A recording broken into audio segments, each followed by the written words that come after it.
You're listening to Edge Radio TV. The views and opinions expressed in this program are that of the host or guests, and not the Edge Radio Network or its advertisers or affiliates.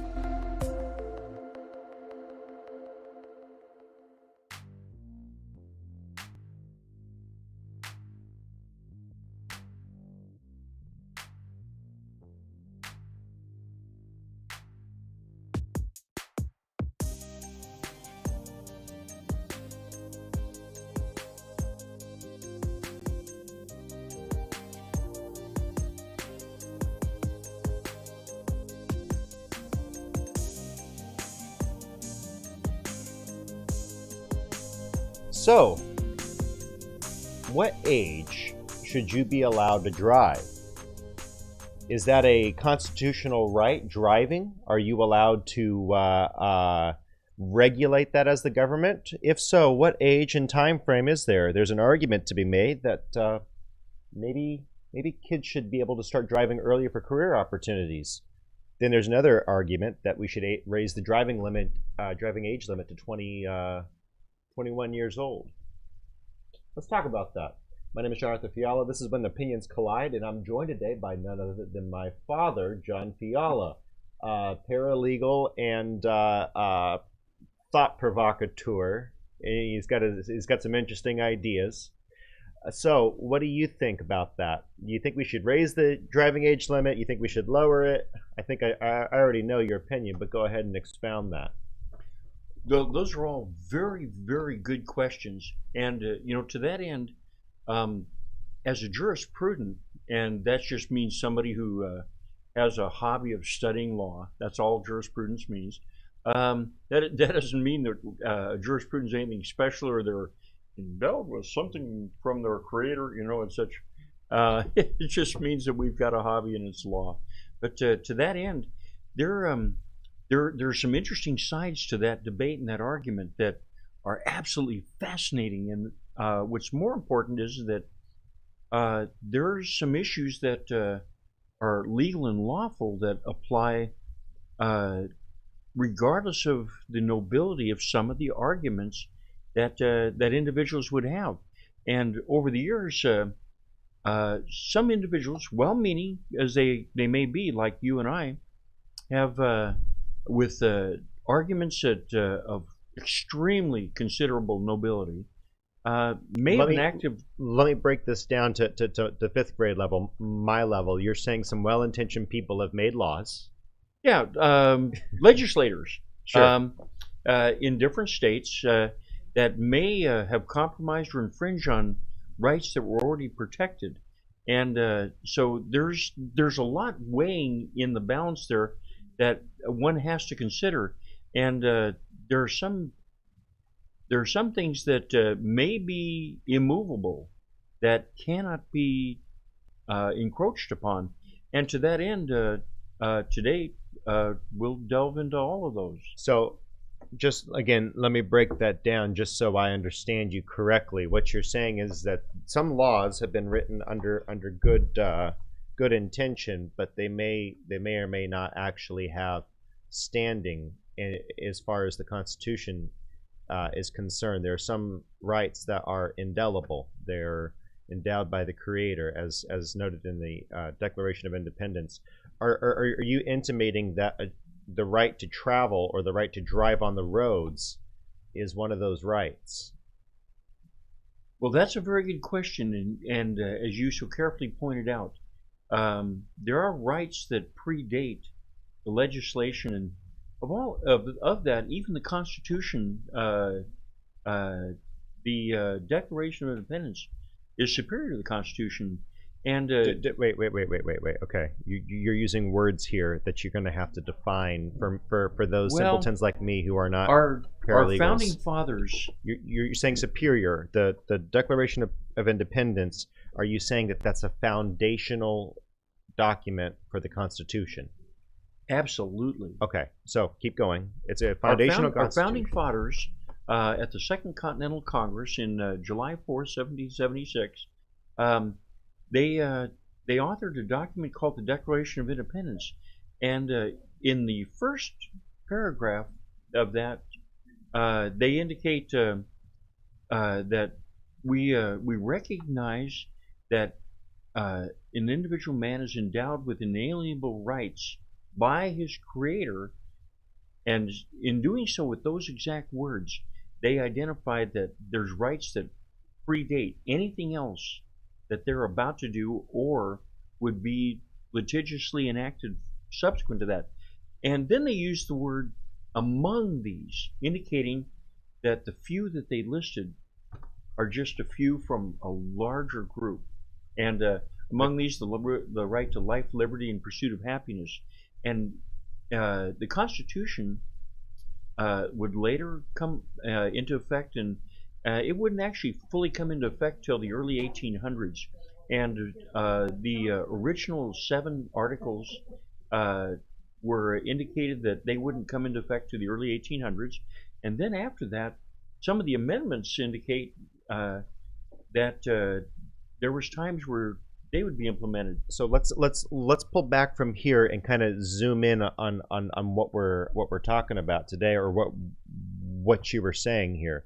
You're saying that because of this preceding document, the Declaration of Independence, the Constitution is founded on that. So you're building a case first that the Constitution is built on the Declaration, and all the laws that came after the Constitution and the Declaration are subsequently founded upon those laws. If there's anything that differentiates from the Constitution or from the Declaration, from the character, tone, tenor, and letter, you're saying that it is null and void, is what I assume you'd be saying. So that brings us to the question at hand. You still haven't answered my question, or at least given me a brief answer before your explanation. What are you saying that this has to do with driver's licenses? Well, that's a very good question, and sometimes it's better to give the foundation, and they say one picture is worth 1,000 words, and it's better to give a foundation and let the listener make the judgment. Sure. But if you want to take an opinion and go ahead and put it in the super collider here, to just throw out a case study here, if you're the judge and I get the dubious honor and privilege of appearing for you before the court, that for no state driver's license, the question I might ask you is, Your Honor, a license is permission to do something that's otherwise illegal, correct? And the response would be correct. And then the Bill of Rights, or the Declaration of Independence, identifies certain inalienable rights, and to exercise those, to be able to do that, I'd have to have the right to travel. And under a statute called 18 U.S.C. 242, 18 U.S.C. 242. USC it doesn't stand for University of Southern California, and it is also a United States code. It says to deprive somebody of their civil rights under color of law is a felony, and it's potentially punishable by death. And so you're saying, Your Honor, that if a license is permission to do something that's otherwise illegal, that I can't go to work on Monday or church on Sunday or go shopping on Wednesday night, or if my son cuts his foot or daughter cut their foot on a glass bottle, that I can't take him to the hospital because I don't have a driver's license? Would that be considered a felony under 18 U.S.C. 242 and a deprivation of civil rights? And that would be the simplest. So your answer to the original question would be that there is no precedent, or no, let me rephrase that, there's no standing for a law regulating individuals to have a driver's license for private transport. Well, is that what you're saying? I would like to say that, and other folks have spoken differently. And well, what are you saying? Actually, it's not me. It's the law, and the Constitution is making it very clear. There is no legal standing to prevent somebody from driving, and saying that because you don't have this license, you can't go to work on Monday or church on Sunday or go shopping on Wednesday or take a family member to the hospital in an emergency. There is zero standing. If I have to look at it from a jurisprudence point of view, I can only look at it one way, strictly through the law, and I have to start the top down, and there is no standing. So what about the laws that we put in place? We've decided because we're a constitutional republic, we've elected individuals to go and represent us in our state and federal legislature bodies, right? And they've come up with the rules of 14, 16, 18 for the age limit to be able to drive. In a moment, we're going to come back and we're going to ask why they don't have the right to change the law on that. But with that said, we are at a break. We'll be back in just a few minutes.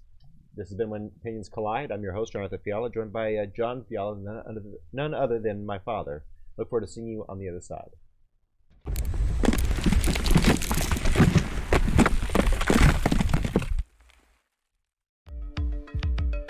Are you a small business owner concerned about the downturn in the economy? Top business leaders like Mattress Mac and Warren Buffett will tell you that now is the time to promote your business more than ever. People need your services. Your business needs an edge. Learn about special advertising packages for small businesses right here on Edge Radio. Find out more, give us a call at 281-744-0446. That's 281-744-0446. Edge, because truth still matters.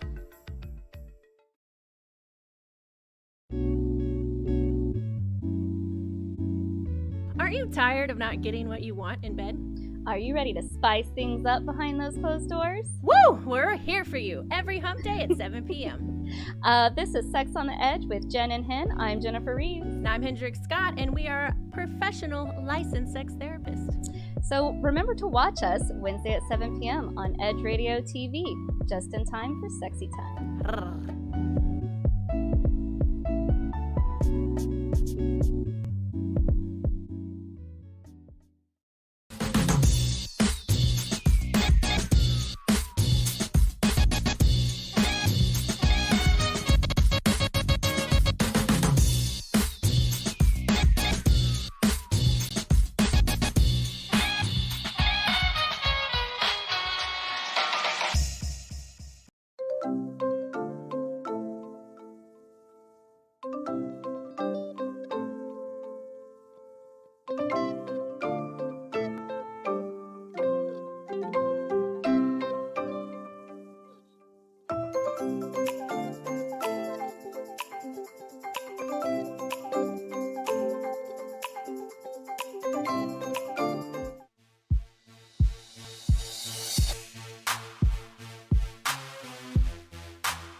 When people stop talking to each other, society is on the edge.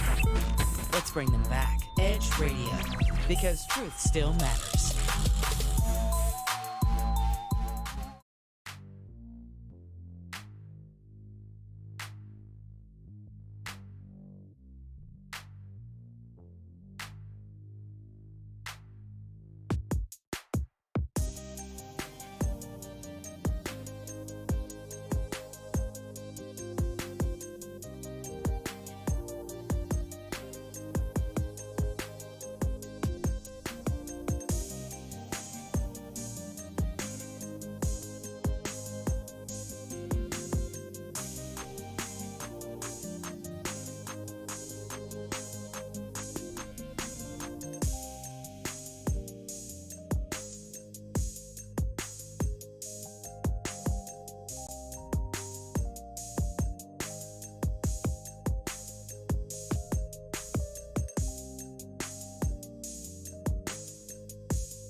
And we're back. I'm your host, John-Arthur Fiala. This is When Opinions Collide. We've been talking about the Constitution and the constitutional basis for the notion that a driver's license is actually an infringement on one's rights. I've been talking with none other than John Fiala, my father, paralegal and provocateur in thought.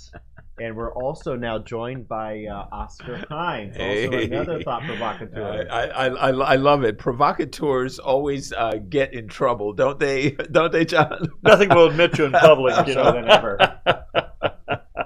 So, with that said, my father was making the case that you don't actually need to have a driver's license, but I was bringing up the counter that our legislative bodies have actually come up with these laws, and what do these laws protect us from, per se? Like what's the purpose and intent of these? Gosh, well, I would imagine with a driver's license, the intent is so that that unlicensed driver doesn't kill someone. You know, my level of comfort with someone driving a 3-ton machine is that they know what they're doing. So the question then becomes, is there proper preparation, proper training before someone is certified to operate a motor vehicle, especially under the circumstances of intoxication, all those things? So that, I guess my question really revolves around that, because that to me is what legitimizes the necessity of a driver's license.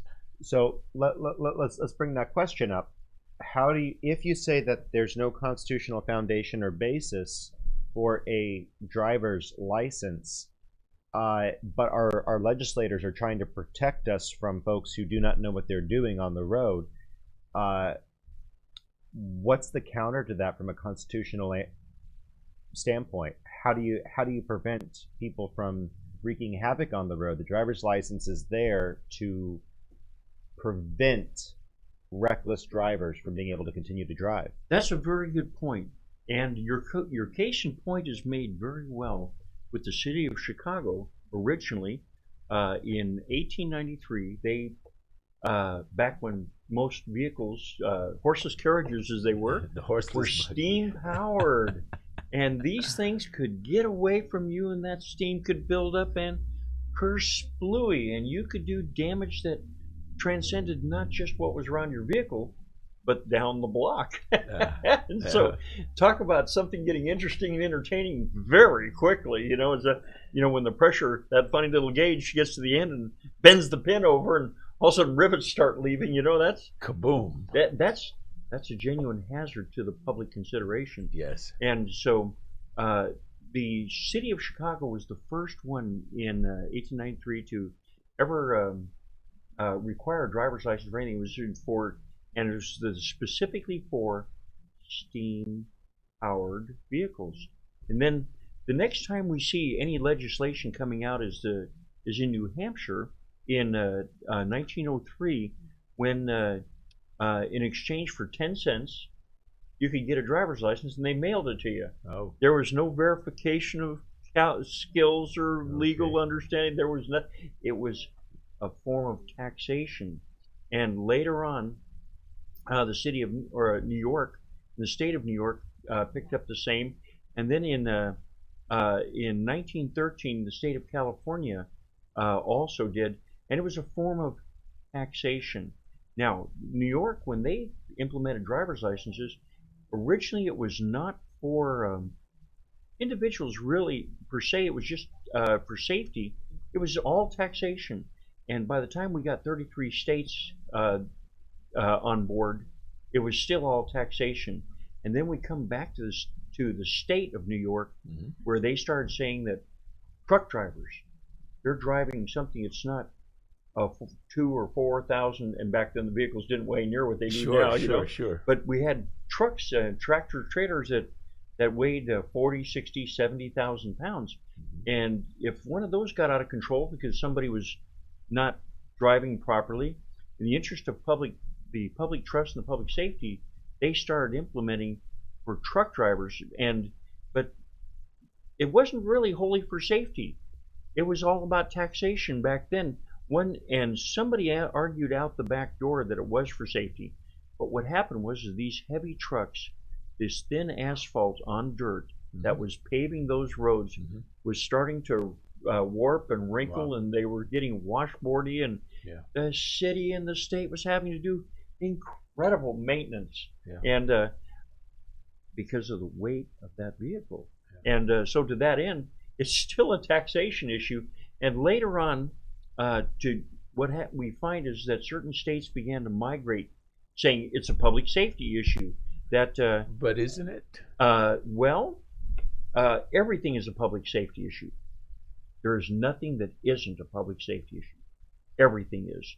And to that end, it says we establish this Constitution in common law, meaning that it's almost a buyer beware kind of law that establishes it, meaning that if you injure somebody, you're responsible to them. And that since then, a lot of well-meaning individuals and citizens that have wanted to serve their fellow person and do something good for their country have gone as far as instituting efforts to become legislators, and even made it to legislators, and then passed offers and passed laws, and resolutions that later became laws for safety.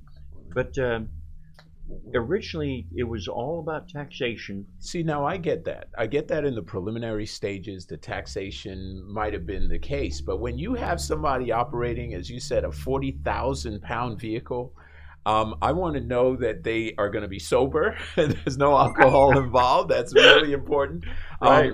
But I want to know that they have the skill set to be able to manage that motor vehicle under emergency circumstances. And it seems to me like legislators are basically protecting us by having those licenses now. And I think every motorist should have a license, because I witnessed something, and this was horrific. This was a real life situation. I was in Indianapolis. I had just gotten off a plane. I rented a car, and I'm driving, and I saw this old man, old I say as in like 80, 90, as opposed to like us, John. Careful, I used to call 50s and 60s old men, Exactly. And now the pot's calling the kettle black, and I'm trying to figure which one's a pot, which one's a kettle. Exactly.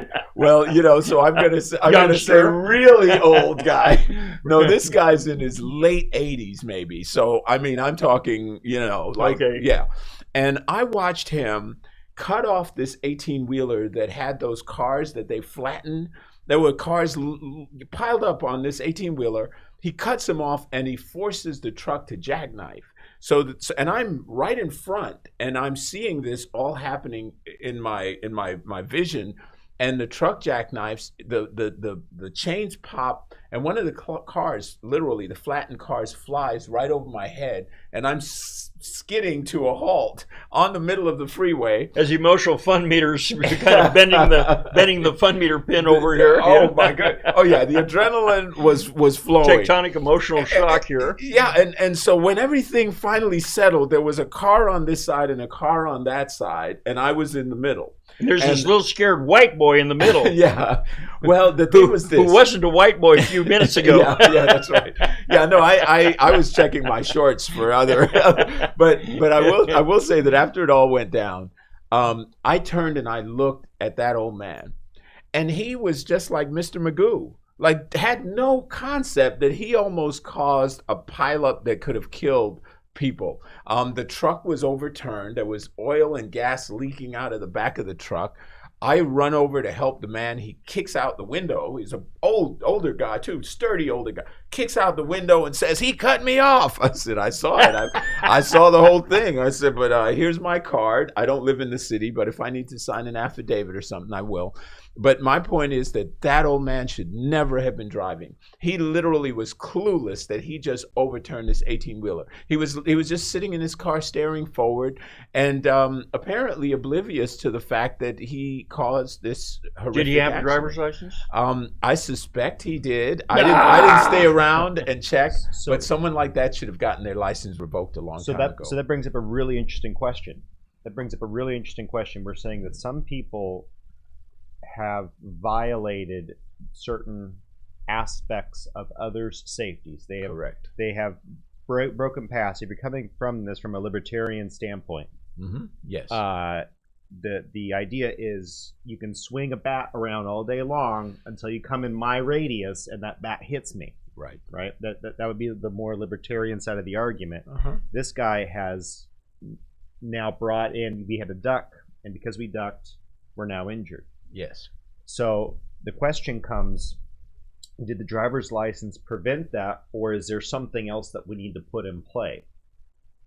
Is there another metric? Because people like that cause accidents every day, and a lot of them are back out on the street driving again the next day. They never get their license pulled. Yeah. And the reason why is there's understanding you can't pull a license. There's a case story that I share with people that is, I use it as a joke, but it's not a joke. It's actually from real case study. This elderly lady gets pulled over and says, at a scene of an accident, she says, he says, "Ma'am, give me your," it's just a minor fender bender, but "may I see your driver's license and your insurance?" This is in California. And he goes, "Well, I don't have a driver's license." "What do you mean you don't?" "Well, my doctor at my last physical asked me to see my driver's license, and I showed it to him, and he took it from me. He says, 'You don't need this anymore.'" Okay. Yeah. So, Wow. We'll talk about that more in just a moment. I'm getting the high sign from Mr. Producer over here. We'll go ahead and be back in just a moment after this quick word from our sponsors. Thank you for joining us. This has been When Opinions Collide.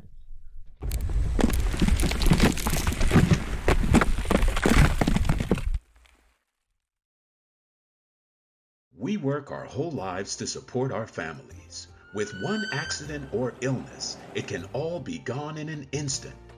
Now there's a smart, affordable way to protect your family.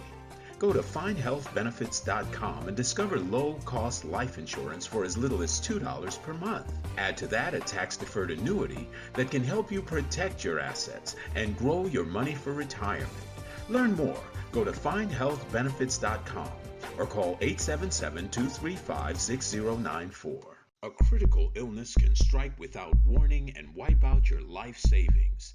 In fact, it's the #1 reason for bankruptcy. Find Health Benefits offers an affordable solution. Get up to $50,000 if you get cancer, stroke, or a heart attack, giving you the peace of mind to focus on getting better while the plan helps you to pay your bills and medical expenses. Learn more. Go to findhealthbenefits.com or call 877-235-6094. 66% of seniors spend more time shopping for cable TV than Medicare plans. Most say because it's just too confusing. Laws change every year. The wrong plan could cost you thousands and prevent you from seeing the doctors you want. Introducing FindHealthBenefits.com. Save time, save money, see specialists without referrals. Go to FindHealthBenefits.com or call 877-235-6094 for this informative brochure. Society is on the edge. Let's bring them back. Edge Radio, because truth still matters.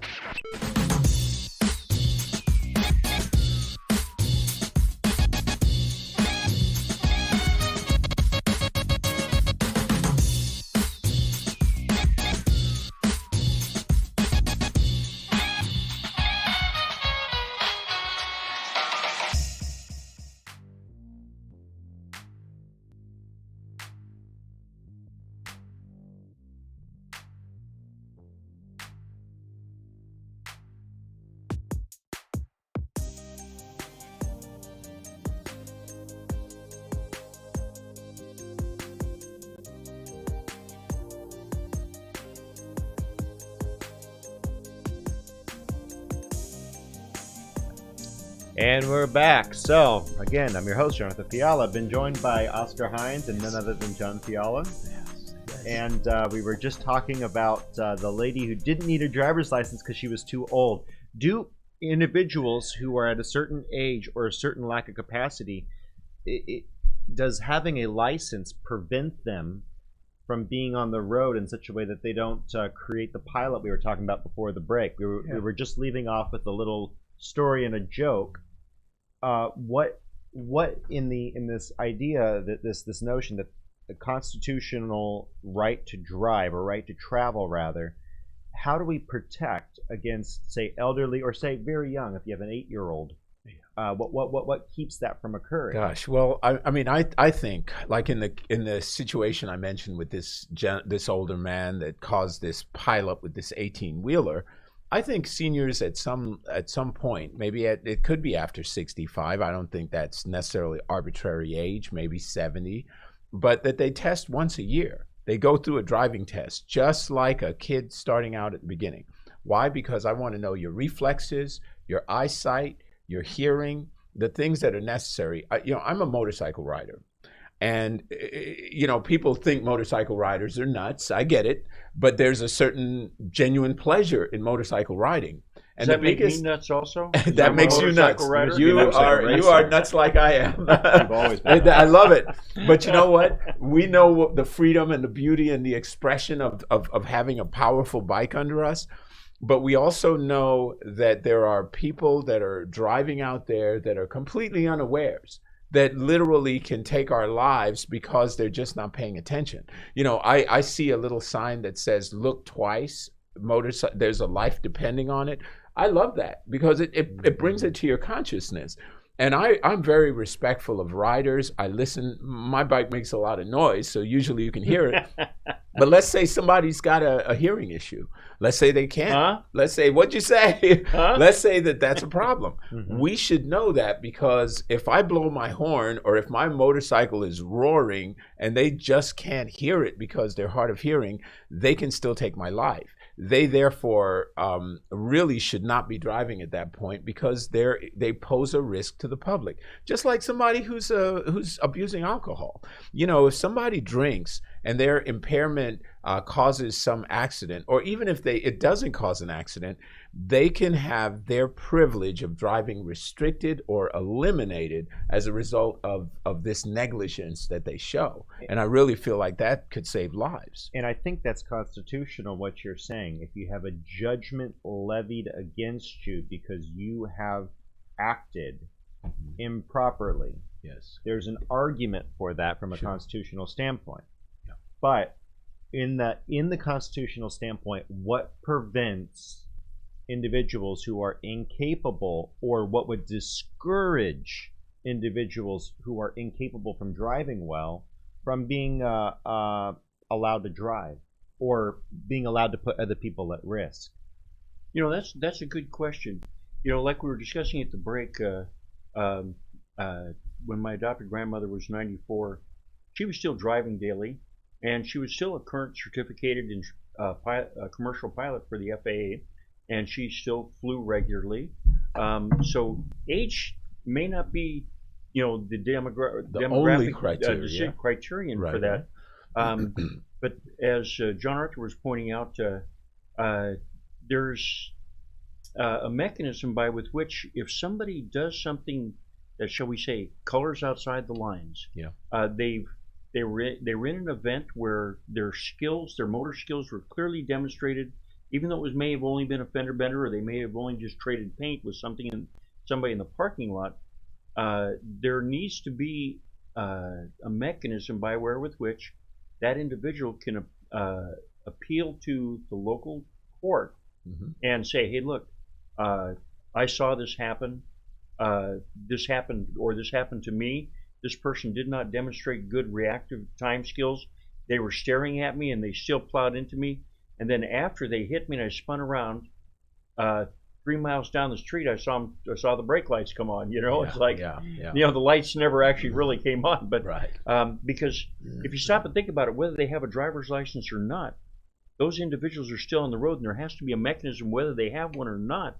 If they're unsafe, as John-Arthur pointed out, there has to be a mechanism there to do that. Now, when I was 11, I worked on the farm, and you want to talk about back in the 50s and 60s, when the TV productions used to turn off at the end of the evening, and they'd put either the test pattern, the test pattern with the Indian, beep. That's right. What are you doing, man? Oh wow, watching a really boring movie about Indians. That's beep, right. Just watching that test pattern. Or they would play the B horror movies. Right. Well, you want material for a B horror movie? Picture an 11-year-old in a white cab over Kenworth with a pulling triple 48 grain trailers, and back then the maximum set was 70,000 per set. 22.7 miles from the farm to the elevator on the interstate.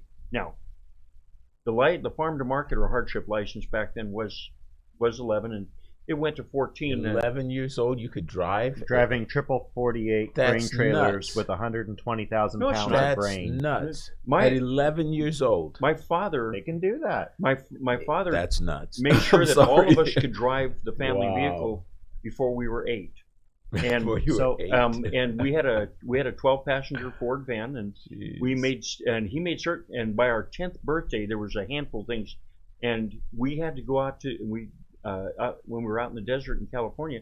We went out to the desert and we drove around, and he made sure that all of us could, in case something happened to him while we were on that camp out. Yeah. And I was the oldest of 10, and so by the time I was 8, I could drive that family vehicle. That's amazing. And when I was 10. And during the summers and during the spring breaks and stuff when I worked on the farm, it was not uncommon for 11, 12, 13-year-olds or 14-year-olds to be pushing semis, and sometimes, back then they say it's supposed to only weigh in at 70,000. Well, there was one time where the lowest trailer weighed in at 132 because it was wet. Gosh. There's 500,000 pounds in those 3 trailers in that tractor. So that's not a semi. That's a freight train on rubber. A freight train. So with that said, I think we've established an interesting thought here with anecdotes, and I'd like to pull more towards the idea section, because we've shown that 8 and 11-year-olds can drive. We've also shown that 68-year-olds or 94-year-olds can have a hard time driving, where we have 94-year-olds who can. So the license doesn't necessarily dictate that measurement, and at the moment we have a lot of people who are the biggest cause of death on the road, I believe, period, is substance abuse. And if you look at actual statistics and data on the countries who have different laws, if there was a country that had almost 0 substance abuse deaths on the road, would we want to look at their laws and at least consider them, see if they're compatible? I forget which nation is one of the northern European countries. I want to say Sweden, but don't quote me. They have a near 0% DUI, and yet they're one of the party countries of the northern Europe. What do they have though? Zero tolerance policy. So if we had a zero tolerance policy in the United States, a one and you're done, and whether it's a license revocation or it's a restraining order against you being on the road as the driver, which would be, I believe the libertarian argument would be a restraining order against an individual driving. If you have a judge who puts that on there, that can be appealed, by the way. But if it makes sense, and if the jury says, well, you plowed into a school bus and killed 3 kids, you're never getting out. Now, of course, I think that should have a higher than a one and done.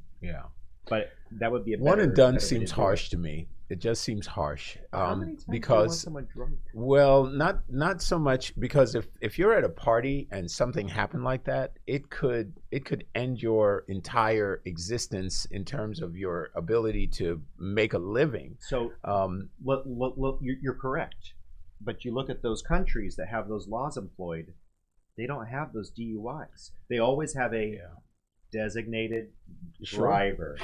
And that's the name of the flavor. And I'm a big believer in, as someone who doesn't drink in public, but I'll drink in private. Big believer in designated drivers. But I'm getting the high sign from our producer. We'll be back after just a moment, and I want you to go ahead and talk about that a little bit more on the other side of the break. We'll be back in just a couple of minutes.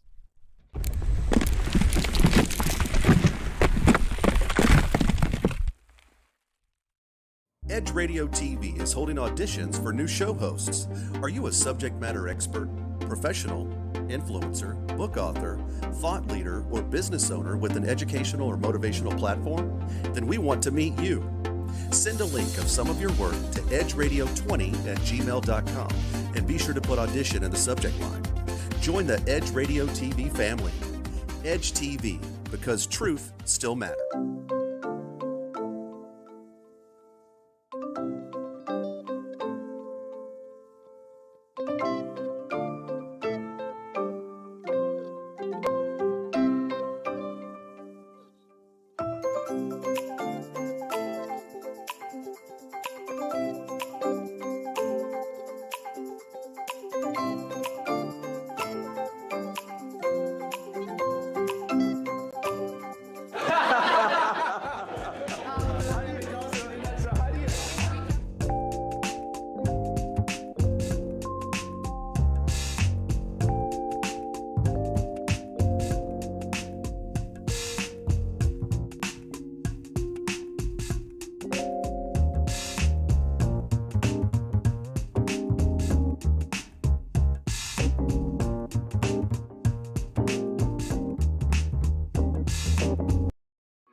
And we're back. Thank you once again for joining us. This is When Opinions Collide, and I'm joined by Oscar Hines and John Fiala, my father. I'm your host, John-Arthur Fiala. We switched seats around here a little bit so I could see Mr. Producer better. Yeah. But with that said, I was having to look over my shoulder and find Vincent. So thank you for that. With that said, we were talking about zero tolerance policies for driving as opposed to what we have now, where someone has, I believe it's a 3-strike rule. Right. And so, Mr. Hines, you were saying that you feel like a zero tolerance policy is too strict. It can be. I think you need to look at it in context and see who you're dealing with. You know, I remember distinctly one time I had a meeting with a young lady. We meet at a place and we have a drink. Well, we're having a drink, we're talking, and she goes, oh, well, we have a little more time. I'm not feeling inebriated at all. And so I have another drink.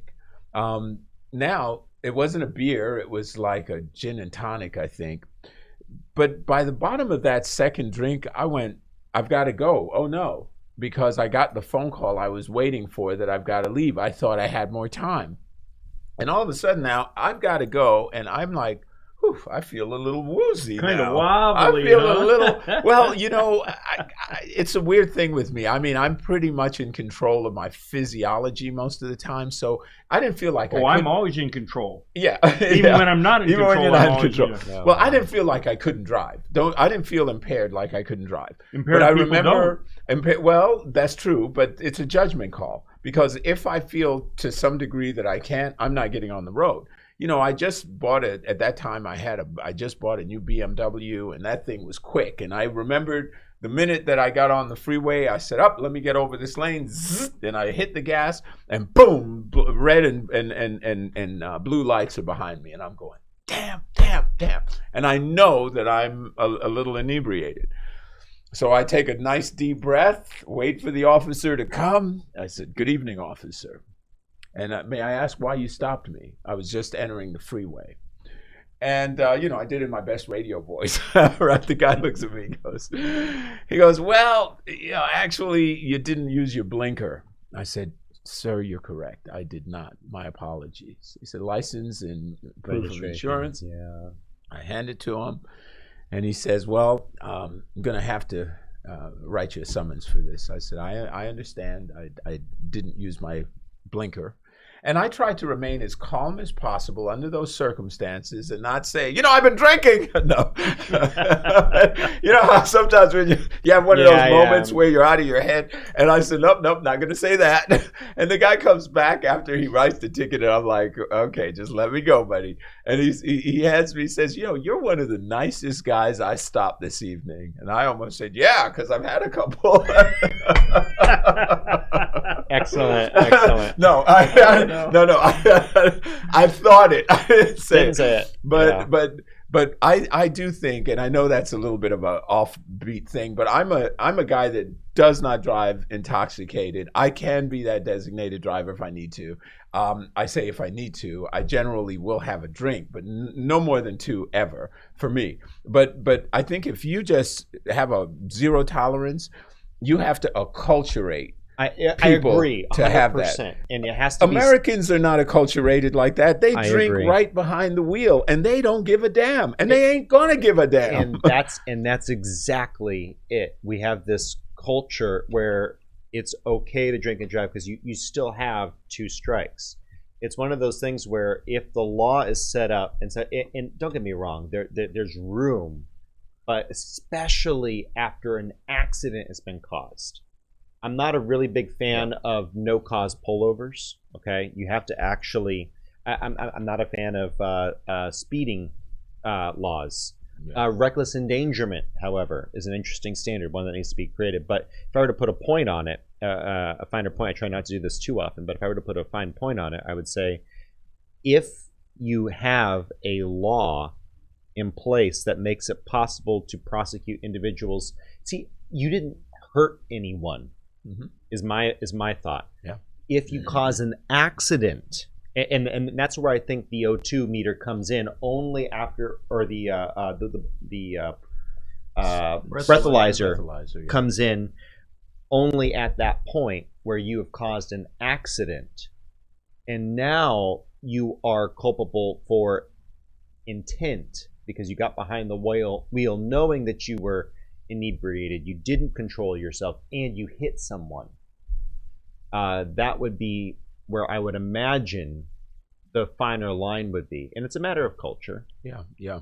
Americans are not acculturated that way. As a matter of fact, and John, you and I can testify that before we wore seatbelts, it didn't matter that you drank and drive. I mean, you literally would be right in front of a cop drinking, and they didn't care as long as you didn't hurt anybody. Where that changed was in the 70s. Yep. They had Mothers Against Drunk Driving, MAD. Yep. MAD. And once MAD started, it ushered in this era of now I'm not advocating drinking and driving, and I hope no one misconstrues that, because it's horrible, especially if someone loses, a family member.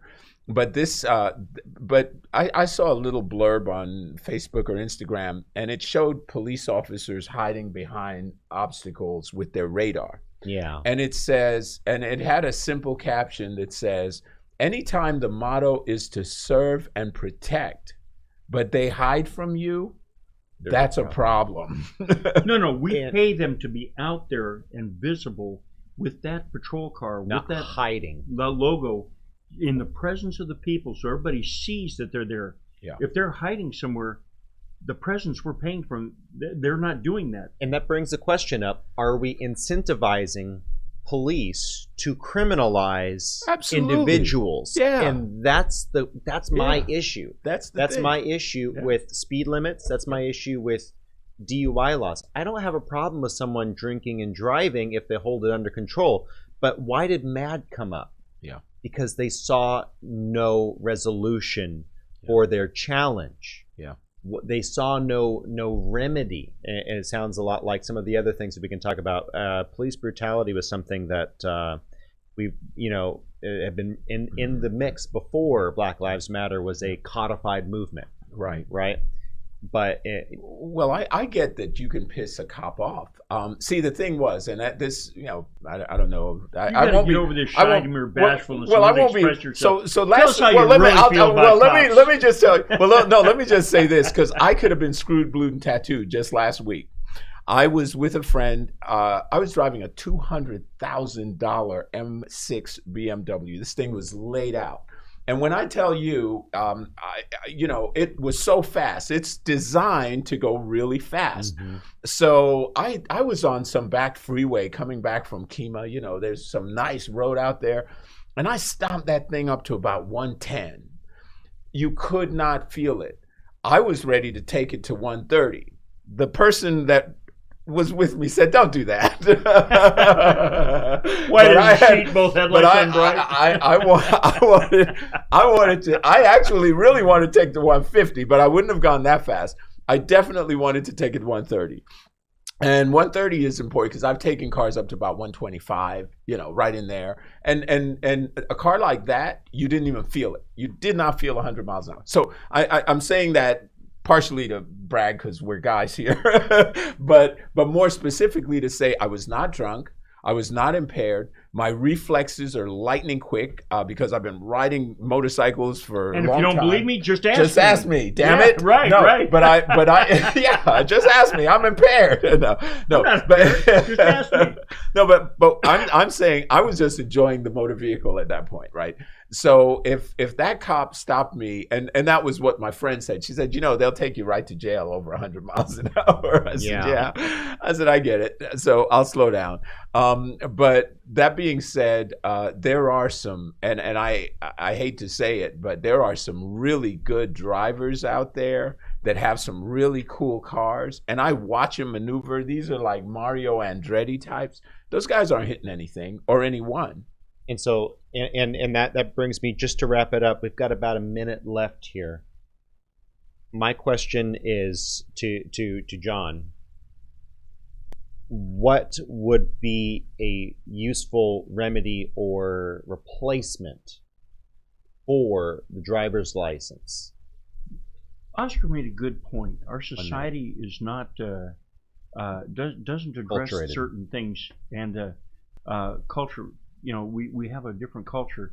If the society went back to the common law culture where if somebody injures you or you injure me, that we go complain, and then the judge says, wait a minute, regardless of what age, whether it's 15 or 50, that if we color outside the lines and we've done something wrong and we've demonstrated incapacity to either manage with our dexterity and our skills or to control our drinking, that judge puts an injunction, either temporary or permanent, on us, and that the punishment fits the crime, and that the driver's license, that we've already demonstrated, whether they have it or not, they're still coloring outside the lines.